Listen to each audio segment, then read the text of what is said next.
कहते हैं, x को क्या कहते हैं, भुज कहते हैं, y के कोटि। ये प्रथम पद है, ये क्या है, प्रथम, ये द्वितीय, ये तीसरा, ये चौथा है। ठीक, इसमें x को क्या कहते हैं, भुज, y को कोटि। कभी भी x कोमा y लिखाता है, पहले x तब y, क्या लिखाता है, पहले x तब y। तो इसीलिए यहाँ x को क्या कहते हैं, भुज, y को कोटि, तो इसीलिए भुज कोटि। पहला में क्या होगा, प्लस प्लस, दूसरा में माइनस प्लस, दूसरा में क्या होगा, माइनस प्लस, तीसरा में माइनस माइनस, और चौथा में प्लस माइनस।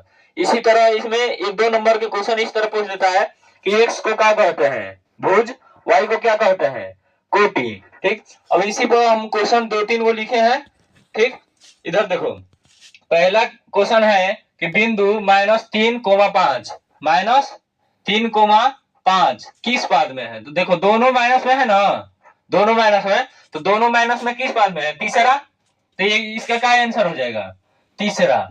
ठीक, अब इस तरह क्वेश्चन आ रहा है किस पाद में है, पहला दूसरा। अगर पहले माइनस में रहेगा फिर प्लस में रहेगा तो दूसरा होगा, अगर दोनों प्लस में रहेगा तो पहला होगा, अगर पहले प्लस रहेगा उसके बाद माइनस तो चौथा होगा। ठीक, इसी तरह क्वेश्चन पूछ रहा है।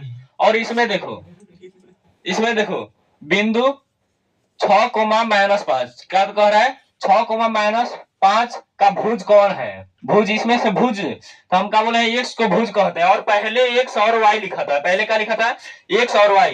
तो इसमें भुज पूछा है तो भुज कौन हुआ, 6, तो 6 आंसर हो जाएगा, क्या हो जाएगा, 6। अगर कोटि पूछा होता तो -5 आंसर होता है, भुज पूछा है तो क्या होगा, 6, अगर कोटि पूछता तो -5 आंसर हो जाता। अब इसमें बोला है बिंदु ए -4,3 किस चतुर्थांश में है। देखो पहले माइनस है उसके बाद प्लस है, तो पहले माइनस देखेंगे, पहले माइनस कहाँ है, दूसरा में, तो इसका क्या आंसर हो जाएगा, दूसरा।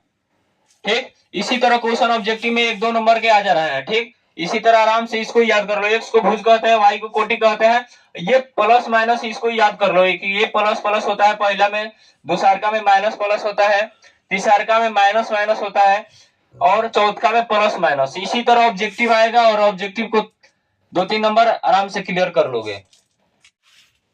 10 गो है ना, 1 2 3 4 5 6 7 8 9 10। ठीक, बाटा में 10, कुल जोड़ लो 10। देखो एगो 0 है तो एगो संख्या को क्या करेंगे, पॉइंट बिठा लेंगे, यही क्या हो जाएगा हमारा माध्य या औसत पूछेगा तो यही क्या हो जाएगा, आंसर हो जाएगा। ठीक, अब देखो ये समझ में आ गया ना, माध्य चाहे औसत, समझ में आया ना। पहला क्वेश्चन हो गया, यानी माध्य पूछे चाहे औसत पूछे, सभी संख्याओं का योग बटा सजाएंगे, क्या बोले हैं, बढ़ते क्रम में सजाएंगे। तो पहले का है सबसे छोटा 3, फिर 3, उसके बाद में 4 है, 4 का वो 1 2 3 वो है।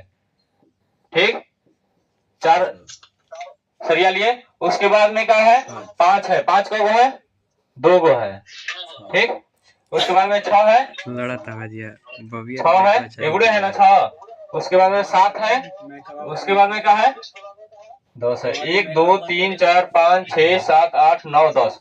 अब क्या बोले हैं, इसमें सबसे पहले बढ़ते क्रम में सजा लेंगे और क्या करेंगे, 2 बराबर भागों में बांट लेंगे, तो इधर ले बांटे। ठीक, निकल गया, और इधर ले 4।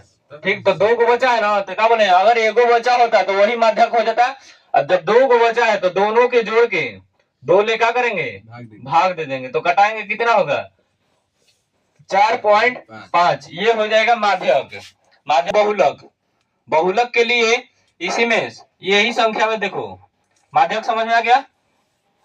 अब देखो बहुलक, बहुलक में पहले देखेंगे सबसे अधिक, यानी सबसे अधिक बार कौन संख्या है, इसमें सबसे अधिक बार 4 है, क्या है 4 है, तो क्या हो जाएगा बहुलक 4 हो जाएगा, क्या हो जाएगा 4 हो जाएगा।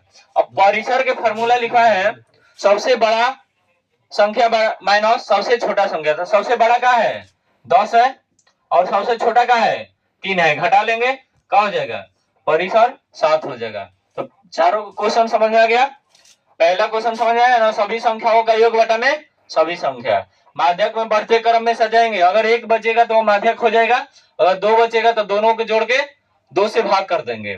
बहुलक में क्या होगा, जो सबसे अधिक बार, यानी 4 सबसे अधिक बार आया है वही बहुलक हो गया।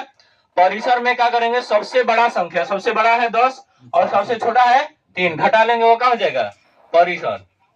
औसत, ठीक। आंकड़ों का योग, यानी जितना आंकड़ा दिया रहेगा कुल योग बटा में आंकड़ों का संख्या। अगर माध्यक पूछेगा, बढ़ते क्रम में क्या करेंगे, सजा के जो बीच वाला बचेगा वो क्या होगा, माध्यक होगा। जो बीच वाला बचेगा वो क्या होगा, माध्यक होगा। अगर 2 बचेगा, 2 को संख्या बचेगा तो दोनों को जोड़कर, दोनों को क्या करेंगे, जोड़कर 2 से भाग कर देंगे। क्या करेंगे, 2 से भाग कर देंगे। माध्यक में पहले क्या करेंगे, पहले नियम बढ़ते क्रम में उसको सजाएंगे, ठीक। और जो बीच में बचेगा वो माध्यक होगा। अगर 2 को बच गया तो उसको दोनों के जोड़कर क्या करेंगे, 2 से भाग कर देंगे। बहुलक पूछेगा, जो आंकड़ा सबसे अधिक बार आए वह बहुलक होगा। जो सबसे अधिक बार आएगा, जो संख्या सबसे अधिक बार आएगा वो क्या होगा, बहुलक होगा। अगर परिसर पूछेगा, सबसे बड़ा संख्या, सबसे बड़ी संख्या माइनस सबसे छोटी संख्या, यानी जो सबसे बड़ा संख्या रहेगा आंकड़ा में और सबसे छोटा संख्या उसको घटा लेंगे, वो क्या हो जाएगा, परिसर। ये बहुलक के फॉर्मूला है। यानी अगर ऑब्जेक्टिव में पूछता है बहुलक माध्यिका माध्य में क्या संबंध है, तो बहुलक बराबर होता है 3 माध्यिका माइनस 2 माध्य। ये 5 फॉर्मूला 5 नंबर के लिए।